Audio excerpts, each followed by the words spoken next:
in Alaska, we have a significant native population, and each of our villages has, a population. And my belief system is if I were to put a 10,000 square foot grow facility in each of those villages and teach them to grow for the basic of Maslow's hierarchy of needs, your food, your building materials, your fuel, your textiles, that we could grow for those and process for those, then really you can create pride of product again within our native communities. And I know that that's what they're missing.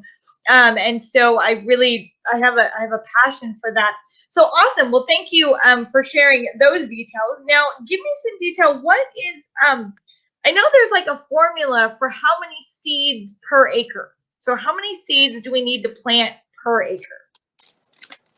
If you look at a typical seed row in a field, you'll see you could have a hemp plant about every 1 to 2 inches of row, and then you could have your rows as 6 inches apart. So you can do the math from the what's called the 1,000. Every seed variety has a different seed size.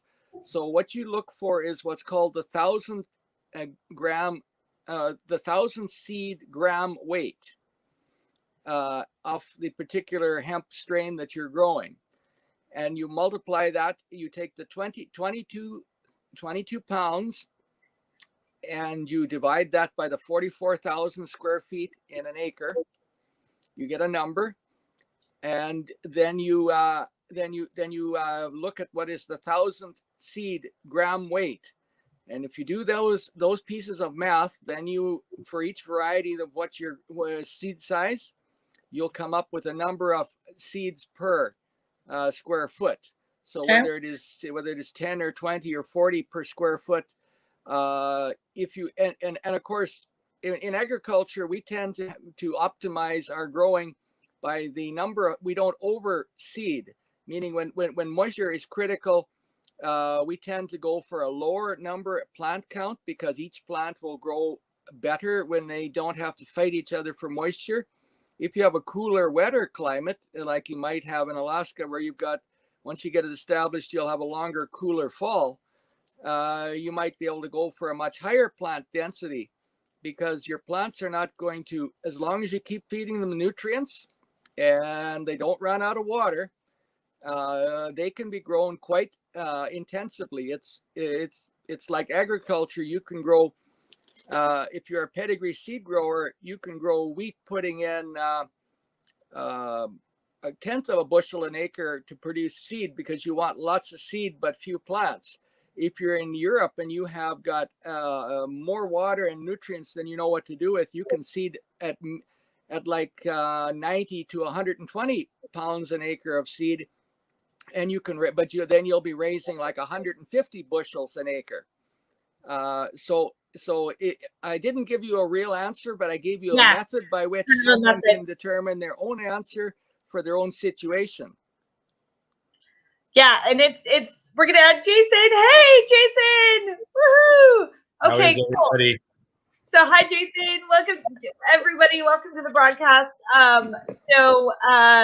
Jason Oran is with Live Opulent down in Arizona. So thank you for coming on in.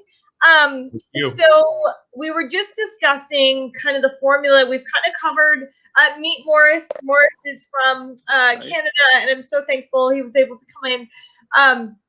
And so we were discussing kind of how to take the seed to the harvest. How long does it grow? We've discussed kind of that.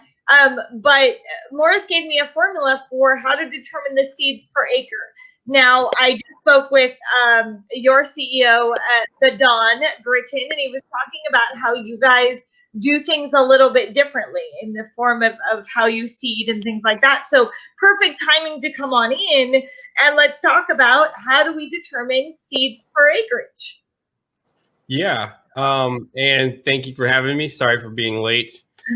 Morris, nice to meet you. Sarah, good to see you. So basically, it really depends on what the outcome you're trying to get. Now, there are, within the hemp industry, obviously, there are so many things that can be created from hemp.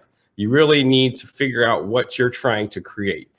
So in our scenario, we have developed basically a protocol in which we plant very heavy population per acre, which then allows us, and we use CBD varieties, but we essentially plant it like a fiber variety. And what that kind of does is it trains the plant to grow more like a fiber plant.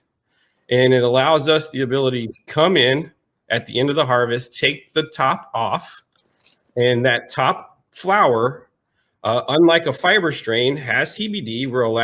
We are then allowed to take that fiber or that flower and create the CBD medicine from that. But what we have left in the field is now the potential to go ahead and get fiber from that same grow.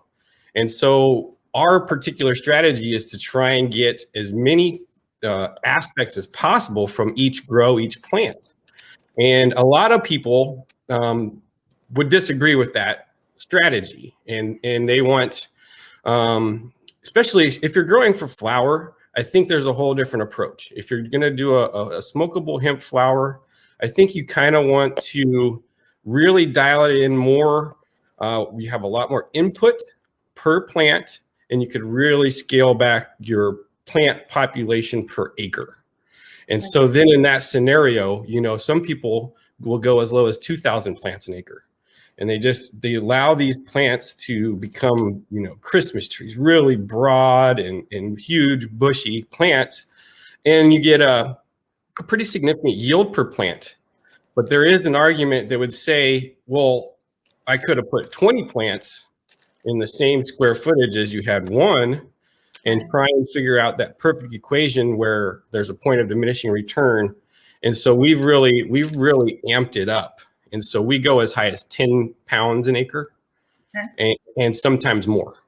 And so we started a couple pound or 1 pound an acre, then 2 pounds an acre. And we just kept going more. And the plants, it doesn't bother the plants.